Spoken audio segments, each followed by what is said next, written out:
Vous vous souvenez peut-être d'avoir câblé un citron pour faire tic-tac une horloge en cours de science.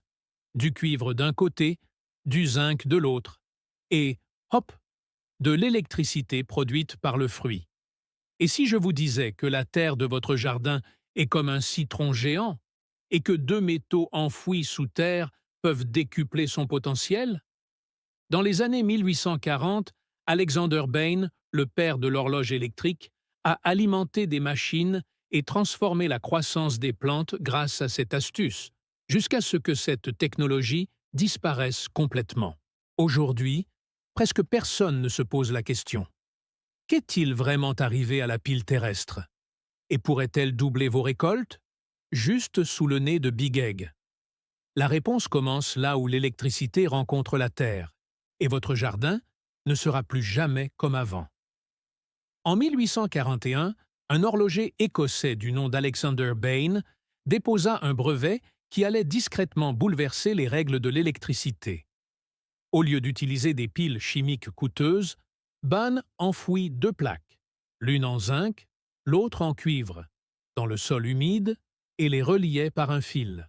Il obtint ainsi un courant continu, non pas grâce à de l'acide ou de l'eau salée, mais directement de la terre. Il ne s'agissait pas d'un tour de passe-passe, ni d'une expérience éphémère. Le dispositif de Bain alimenta les premières horloges électriques au monde. Leur pendule oscillait grâce à l'énergie puisée dans le sol. Son brevet, le brevet britannique numéro 8763, décrivait comment deux plaques de métaux différents, placées dans la terre humide, pouvaient actionner des engrenages et des électroaimants sans qu'il soit nécessaire de les remonter ou de les recharger. La Terre, comprit Bain, était sa propre batterie, une batterie inépuisable. La pile au fer de Bain n'était pas qu'une simple curiosité d'atelier.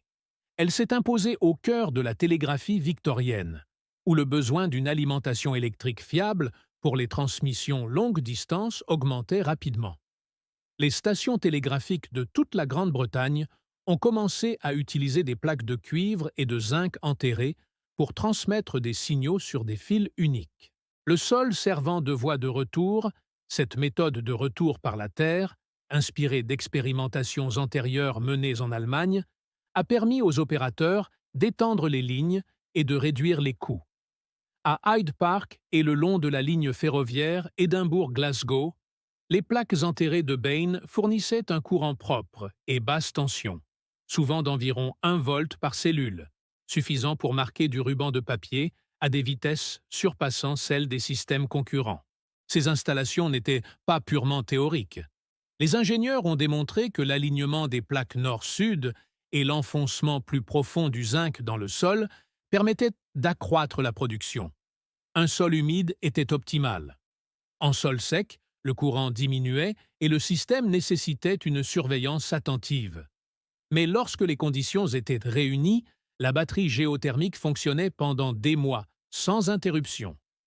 Les notes et demandes de brevets de Bain, datant de 1841 à 1843, décrivent une technologie à la fois simple et révolutionnaire. Elle, électricité captée grâce à la chimie du sol, obtenue avec de simples déchets métalliques et de l'eau. D'autres inventeurs ont rapidement suivi l'exemple de Bain. Des brevets américains, déposés à la fin du XIXe siècle, comme ceux de Daniel Drow et George Deman, ont développé cette idée, en reliant plusieurs batteries telluriques entre elles pour augmenter la tension des horloges et des télégraphes. Le principe de base est resté inchangé. Deux métaux différents, enfouis dans un sol humide, pouvaient transformer la terre sous nos pieds en un générateur silencieux.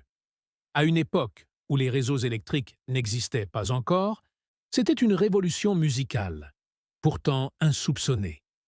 La pile tellurique de Bain alimentait discrètement le monde victorien, la musique continuant de résonner dans les arrière-salles et sous les remblais ferroviaires. Cela prouva que la Terre elle-même était parcourue d'un courant, d'une énergie qui ne demandait qu'à être exploitée. L'histoire de la suite, la disparition progressive de cette technologie, commence par une simple observation. Partout où ces plaques métalliques étaient dissimulées, des phénomènes étranges se produisaient dans le sol environnant. Des rumeurs commencèrent à circuler parmi les télégraphistes et les agriculteurs locaux. Dans les champs humides, où des plaques de cuivre et de zinc étaient enfouies sous l'herbe, un phénomène étrange se produisait. Les lignes télégraphiques bourdonnaient discrètement au-dessus de nos têtes, mais c'était le sol lui-même qui attirait l'attention. Une bande d'herbe, plus sombre, plus épaisse et plus haute que les touffes situées à quelques mètres seulement, courait entre les plaques cachées. Il n'y avait ni sac d'engrais, ni compost secret, juste la présence silencieuse de deux métaux et le lent courant électrique qui s'infiltrait dans le sol. Aucun article scientifique n'a rendu compte de ces changements. L'histoire s'est transmise oralement.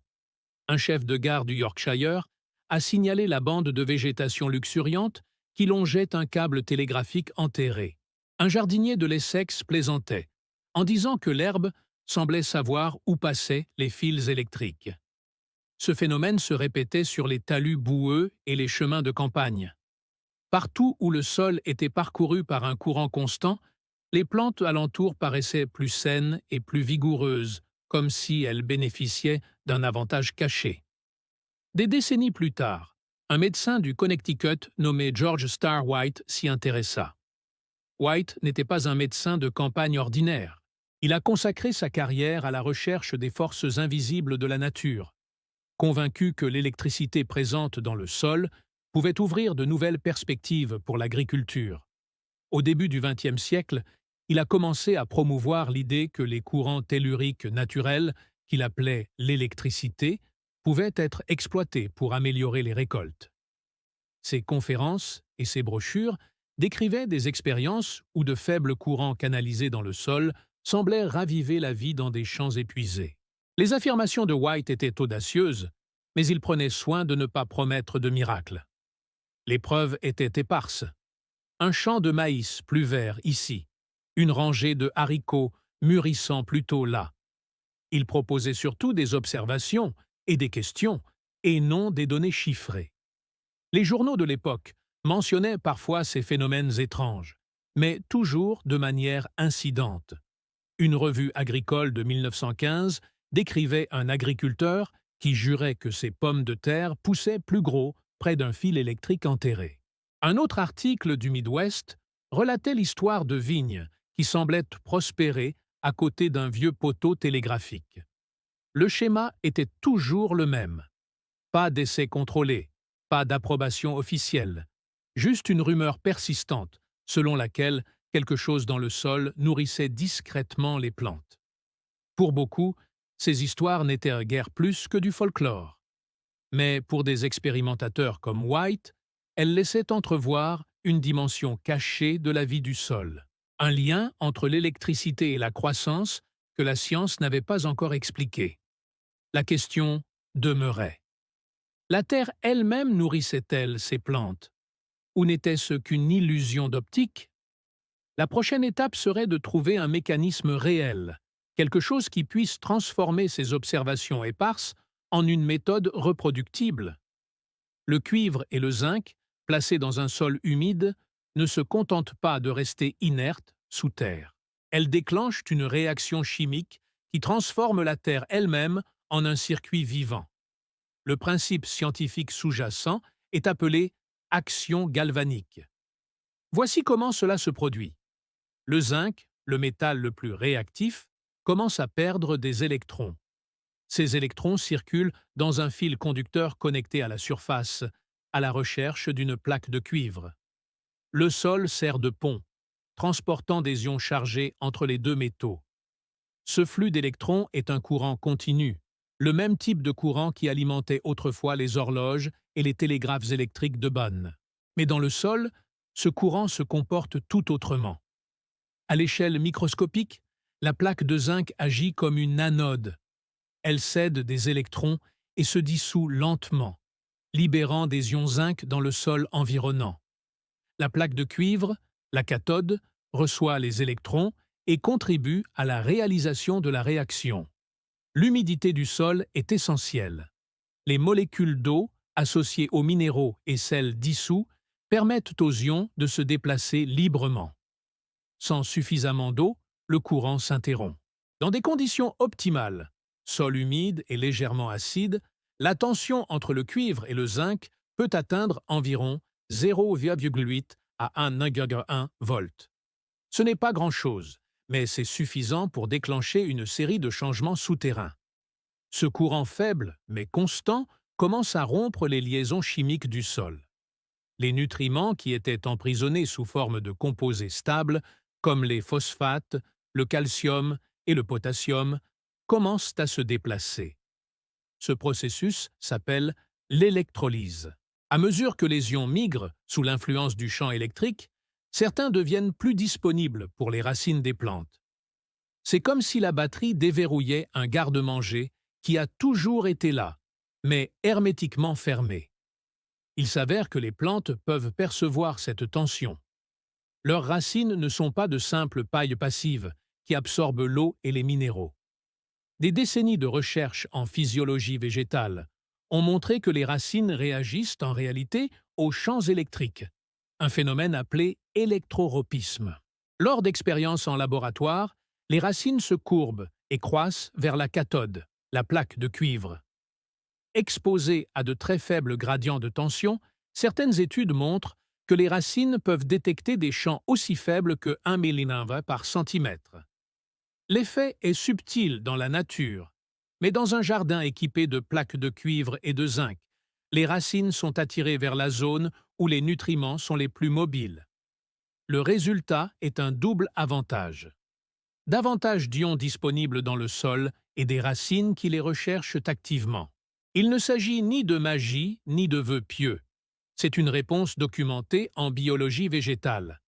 L'intensité du champ dans un système typique de pile à terre, d'environ 0,5 à 1 volt sur quelques centimètres, correspond au niveau utilisé dans les études en laboratoire sur l'électropisisme racinaire. Le courant modifie également l'environnement du sol de diverses manières, en changeant les populations microbiennes et même en altérant le pH à proximité des électrodes. Dans des conditions optimales, les jardiniers et les expérimentateurs ont mesuré la tension à l'aide d'un simple multimètre, preuve que le système fonctionne, même si les changements sont invisibles à l'œil nu. Le mécanisme est simple, mais ses effets peuvent être spectaculaires. Grâce au cuivre et au zinc qui agissent en coulisses, le sol devient bien plus qu'un simple support pour les racines.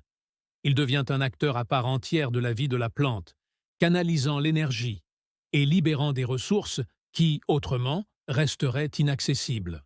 À l'aube du XXe siècle, ce courant silencieux qui circulait sous terre n'était plus la seule force déterminante pour l'agriculture. Un nouvel acteur fit son apparition, les engrais synthétiques qui allaient bouleverser l'économie agricole. En 1909, Fritz Haber et Karl Bosch mirent au point un procédé permettant d'extraire l'azote de l'air et de le transformer en ammoniac à l'échelle industrielle. Dès 1913, la première usine Haber-Bosch était opérationnelle en Allemagne. Et bientôt, la promesse d'azote bon marché et abondant déferla sur l'Europe et l'Amérique du Nord. Ce qui nécessitait autrefois des années de rotation des cultures ou des tonnes de fumier pouvait désormais être obtenu avec un simple sac de cristaux blancs. L'industrie des engrais ne vendait pas seulement un produit, elle vendait une nouvelle façon d'envisager la gestion des sols. Les publicités des années 1920 et 1930 promettaient des récoltes records et une abondance sans effort, le tout pour le prix d'une alimentation saisonnière. Les bulletins agricoles, appuyés par des agences gouvernementales comme l'USDA, ont commencé à promouvoir ce qu'ils appelaient le NPK, azote, phosphore et potassium, comme le trio essentiel de l'agriculture moderne. Le message était simple. Un sol sain n'était pas quelque chose qu'on cultivait pendant des années, mais quelque chose qu'on pouvait acheter, répandre et reproduire. Les agriculteurs, confrontés à la pression de nourrir une population croissante et de rester compétitifs sur les marchés nationaux, en ont perçu l'attrait. Les engrais synthétiques étaient fiables, dosables et, surtout, reproductibles. Chaque récolte signifiait une nouvelle vente. La rentabilité favorisait les produits à durée de vie limitée, et non les systèmes à fonctionnement continu. Alors qu'une pile au sol ne nécessitait que 2 morceaux de métal et un bout de fil, le nouveau modèle transformait les nutriments en un système d'abonnement. Une installation permanente, comme les plaques enterrées de Bain, nécessitait un investissement unique et n'offrait aucun revenu récurrent. Mais un sac de nitrate ou de phosphate garantissait le retour d'un client au printemps suivant. Le changement était plus que technologique, il était culturel. Les revues agricoles des années 1930 regorgent de témoignages vantant les mérites des marques de produits chimiques. Des photos côte à côte de maïs géant et de blé luxuriant, toutes deux attribuées au dernier mélange. En revanche, les vieilles histoires de sols électrifiés et de plaques enterrées sont tombées dans l'oubli. Les bulletins de l'USDA de la fin des années 1920 rejetaient catégoriquement l'électroculture et la qualifiaient de curiosité sans aucune valeur pratique pour l'agriculteur moderne. La science des courants galvaniques du sol a été discrètement reléguée au second plan, supplantée par la certitude des analyses chimiques et des rendements standardisés. Aucun document secret ni complot d'entreprise n'a été mis au jour pour prouver une campagne délibérée contre l'invention de Bahn. Les faits révèlent une réalité plus subtile. Un marché qui privilégiait le jetable au durable. Avec l'augmentation de la production des entreprises chimiques et la standardisation des recommandations par les organismes gouvernementaux, la géothermie a été délaissée, non par sabotage, mais par la logique du profit et les rouages du progrès. Le courant silencieux du sol, jadis merveille de l'ingéniosité victorienne, est devenu une considération secondaire à l'ère de l'ammoniac. Pourtant, les lois de la physique sont restées les mêmes. La même réaction qui alimentait les horloges et les télégraphes vibre encore sous nos pieds, attendant qu'une nouvelle génération redécouvre ce qui a été discrètement mis de côté. La question est maintenant de savoir si la promesse d'une énergie libre et d'une terre vivante peut trouver sa place dans un monde bâti sur la consommation. La réponse ne se trouve peut-être pas dans les archives, mais entre les mains de ceux qui sont prêts à expérimenter l'idée par eux-mêmes. Un jardinier amateur se tient au-dessus de 2 rangées de laitues. Sur l'une d'elles, un tuyau de cuivre et un clou galvanisé sont enfoncés dans la terre et reliés par un fil de fer au-dessus du sol. L'autre rangée pousse sans aucun métal. Après 4 semaines, la différence est flagrante. La laitue électrifiée est plus haute, ses feuilles sont plus étalées et d'un vert plus intense. Une balance numérique confirme ce changement. La biomasse humide moyenne de la rangée électrifiée est de 38 grammes par plant, contre 26 grammes pour le témoin, soit une augmentation de près de 50%, pas tout à fait le double, mais un gain considérable. Une sonde de multimètre entre en contact avec le cuivre et le zinc. L'écran clignote, puis se stabilise à 1,03 volts. Cette valeur correspond aux résultats rapportés par les jardiniers sur les forums et dans les vidéos d'essais sur YouTube, entre 0,8 et 1,1 volts selon l'humidité et le pH du sol. Les courbes de croissance établies sur un mois montrent que les plantes électrifiées prennent de l'avance dès la 2e semaine et la conservent. La tension est importante et la mesure est cohérente. Le jardinier note chaque détail, pH du sol, précipitations quotidiennes et relevé de tension. À la récolte, un simple test OT donne une valeur AP de 0,04, juste en dessous du seuil de signification scientifique. Ces chiffres ne garantissent pas un doublement de la croissance à chaque fois, mais ils confirment qu'il se passe quelque chose de réel. Le courant n'est pas seulement mesurable, il a un impact concret sur les plantes vivantes. Transformer votre jardin en une véritable batterie vivante ne nécessite que quelques éléments simples. Commencez par un morceau de tuyau de cuivre ou de fil de cuivre épais.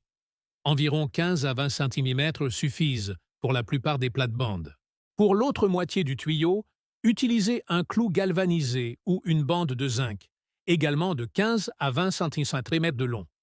Ces 2 métaux sont au cœur du système.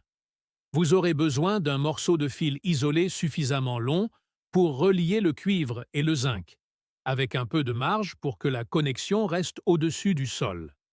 Enfoncez le cuivre dans la terre d'un côté de la zone racinaire de la plante à environ 15 cm de profondeur. Placez le zinc ou le clou galvanisé de l'autre côté, à la même profondeur, en les espaçant d'environ 20 à 30 cm.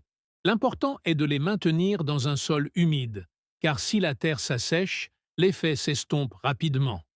Dénudez les extrémités du fil, puis enroulez fermement une extrémité autour du cuivre et l'autre autour du zinc. Veillez à ce que le fil reste au-dessus de la surface du sol. Ceci ferme le circuit et vous permet de contrôler la corrosion des connexions. Une fois que tout est en place, vérifiez votre installation avec un multimètre. Placez une sonde sur le cuivre et l'autre sur le zinc. Vous devriez obtenir une tension comprise entre 0,8 et 1,1 volts. Si le sol est humide et légèrement acide, pour un résultat optimal, notez la tension et l'humidité du sol tous les 2 ou 3 jours et remplacez la pièce en zinc si elle présente une forte corrosion. Grâce à ce dispositif simple, vous pouvez mener votre propre expérience et suivre les résultats saison après saison. Aujourd'hui encore, un simple circuit en cuivre et zinc permet de capter une tension réelle à partir de la terre de votre jardin. Nul besoin de brevet ni d'autorisation, alors même que l'agriculture industrielle consomme toujours plus d'intrants. Cette énergie insoupçonnée se trouve sous nos pieds et peut être mesurée discrètement avec n'importe quel multimètre. La science est bien réelle, et c'est à vous de choisir l'ampleur de ce que vous pouvez faire. Parfois, le courant le plus puissant est celui que nous choisissons. Ai-je envie de me reconnecter? Partagez vos réflexions ou vos expériences musicales dans les commentaires ci-dessous.